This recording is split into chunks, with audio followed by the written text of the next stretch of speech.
How to resolve conflicts between PCB panelization and varied shapes of PCB units. PCB panelization is a manufacturing technique that involves combining multiple PCBs onto a larger panel to facilitate smooth movement on the production line.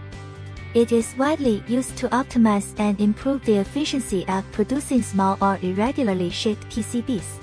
However, conflicts may arise during the panelization process due to the varying shapes of PCB units provided by customers. This video will discuss how to address the conflicts between PCB panelization and the different shapes of PCB units from customers, as well as provide some common methods for separating individual circuit boards. First, let's understand what PCB panelization is.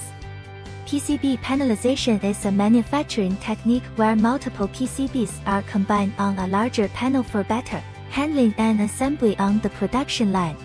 It is an efficient method, particularly suitable for PCBs with dimensions smaller than 50 mm by 50 mm. By using panelization technology, manufacturers can place circuit boards with similar or different designs on the same panel, thus improving production efficiency.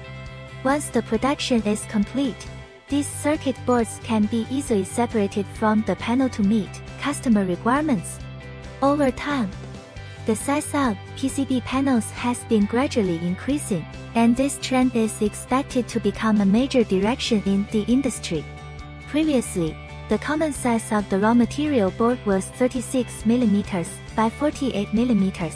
But now most manufacturers prefer to use 72 mm by 48 mm.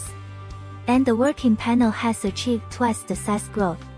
This expansion in size provides greater space to meet the growing demands and innovative designs.